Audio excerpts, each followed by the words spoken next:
Hello everyone, स्वागत है आप सभी का डिजिटल कुशवाहा के यूट्यूब चैनल पर। मेरा नाम है Ruchi Kushwaha and you are watching समाज के गौरव। समाज के गौरव एक ऐसा शो जहां हर बार हम एक प्रोफेशनलिस्ट से मिलते हैं और वो हमें गाइड करते हैं, हमारे व्यूअर्स को गाइड करते हैं। If you want to opt for the same profession तो उसके लिए आपको तैयारी कैसे करनी होगी फ्रॉम द स्क्रैच। और मुझे बड़ी खुशी हो रही है आज बताते हुए कि हमारे साथ हैं आज डिस्ट्रिक्ट एंड एडिशनल सेशन जज honourable sir Shri Pradeep Kushwaha ji. Sir बहुत बहुत स्वागत है आपका। We are very honour to have you on the show. Sir हमारा सबसे पहले कि आप अपनी journey into this legal profession आप शेयर करें। मैंने 92 में बीएससी करने का, फिर 95 में एलएलबी की। एलएलबी करने का 2002 तक मैं वकालत करता रहा। उसके बाद मैंने पीएससी से सिविल जज का एग्ज़ाम दिया जी। उसमें सिलेक्ट हुआ। 2003 से मैं जुडिशल सर्विस में हूँ। सिविल जज क्लास 2 में शुरुआत हुई थी। उसके बाद प्रधान डिस्ट्रिक्ट एंड एडिशनल सेशन जज के रूप में पदस्थ।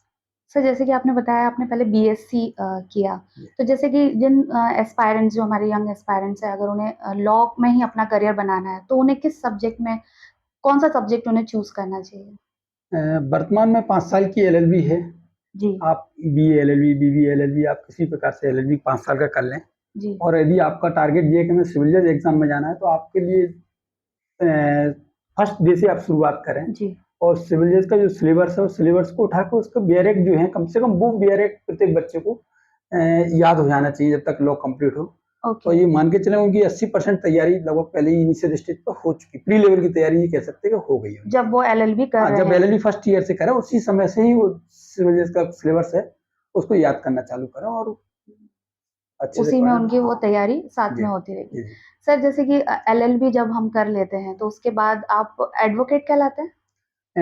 एडवोकेट के लिए तो आपको रजिस्ट्रेशन कराना रहता है। केवल सिंपल एक एलएलबी डिग्री है। जी अगर आप एडवोकेट कराना चाहते हो स्टेट बार काउंसिल में रजिस्ट्रेशन होगा और साथ जब रजिस्ट्रेशन आपका हो जाएगा जी। और उसके बाद आप एज एडवोकेट के रूप में प्रैक्टिस कर सकते तो रजिस्ट्रेशन खाली आप जैसे कि आपका ग्रेजुएट एलएलबी आपका कंप्लीट हो गया, आप रजिस्ट्रेशन डायरेक्ट करा सकते हैं, उसके लिए कोई ट्रेनिंग या समथिंग? हैं। नहीं, उसके लिए कुछ नहीं। आपको स्टेट बार काउंसिल में एक फॉर्म मिलेगा, उसकी जो फीस निर्धारित होगी फीस जमा करके रजिस्ट्रेशन जी। करा सकते हैं। तो जैसे एडवोकेट आप बन गए और उसके बाद जैसे कि जज अगर बनना हो तो उसके लिए कैसे आगे बढ़ते हैं? उसके लिए बस केवल जब भी वैकेंसी आए आप फॉर्म भरें, तैयारी करें। उसके लिए एलिजिबिलिटी क्राइटेरिया क्या रहता है सर? वर्तमान में एडवोकेट होने चाहिए और एलएलबी में 70% का न्यूनतम मार्क आना चाहिए। कोई किसी प्रकार का कोई एक्सपीरियंस रिक्वायर्ड होता है क्या? नहीं, अभी फिलहाल कोई एक्सपीरियंस का नहीं है। कल एलएलबी में 70% अगर मार्क्स हैं आपके जी तो आप सिविल जज के एग्जाम के लिए एंटाइटलमेंट है। जी। सर क्योंकि आज हम लीगल प्रोफेशन के बारे में बात कर रहे हैं और आप डिस्ट्रिक्ट एडिशनल सेशन जज हैं, तो मैं आपसे जानना चाहूँगी कि जो कोर्ट है और पुलिस है, ये लोगों की सेवा, लोगों की हेल्प करने के लिए बनी है। यदि हम पुलिस में जाते हैं, कुछ कंप्लेंट जी। करने और वहाँ नहीं सुनी जाती है, तो कोई सिस्टम में ऐसा कुछ है जो हम डायरेक्टली कोर्ट में जाके हमें हेल्प मिल सकती है? इस संबंध में सीआरपीसी में प्रोविजन है, 156(3) का प्रोविजन है जी कि यदि पुलिस कोई कार्रवाई नहीं करती है तो व्यक्ति सीधे कोर्ट में एक एप्लीकेशन लगाएगा। जी उस एप्लीकेशन के आधार पर यदि ऑफेंस कॉग्निजेबल ऑफेंस है तो कोर्ट सीधे डायरेक्ट करेगी पुलिस अधिकारी को कि आप एफआईआर लॉन्च करके इन्वेस्टिगेशन करें।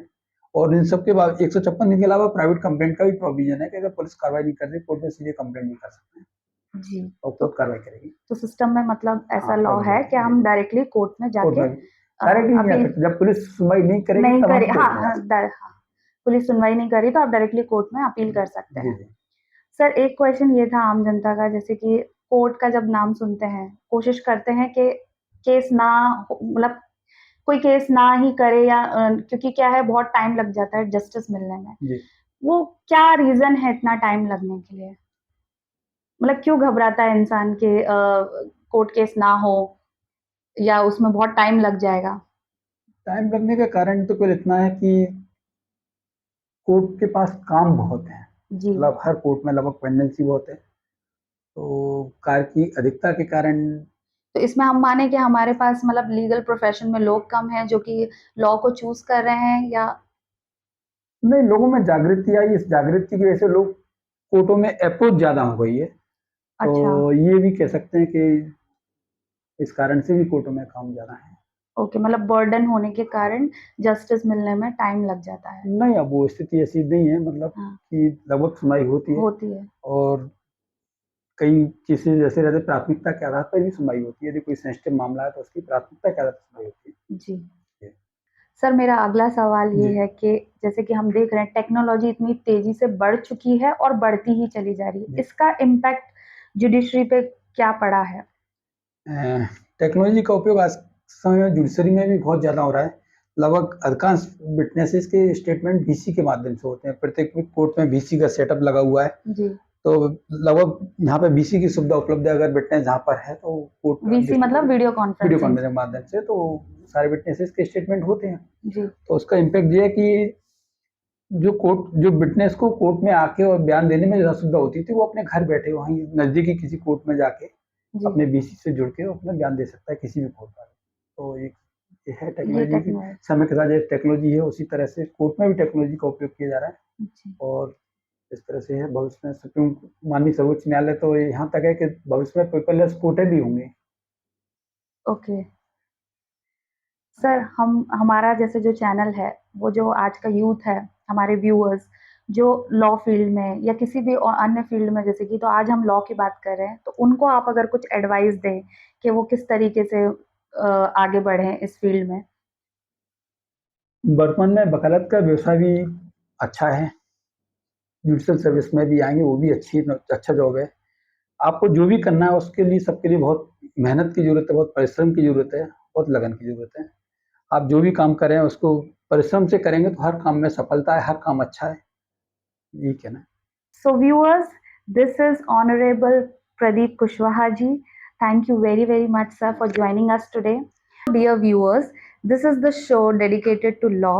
मैं आशा करती हूँ कि सर के विचार और एक्सपीरियंस से हमें बहुत कुछ हम सभी को सीखने को मिला है।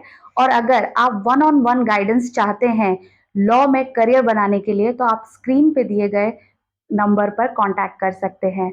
आज का हमारा ये एपिसोड आपको अच्छा लगा हो तो हमारे चैनल को लाइक करें, शेयर करें, सब्सक्राइब करें डिजिटल कुशवाहास के यूट्यूब चैनल को, और ऑल्सो आप कमेंट करके बताइए कि हमारा शो आपको कैसा लग रहा है।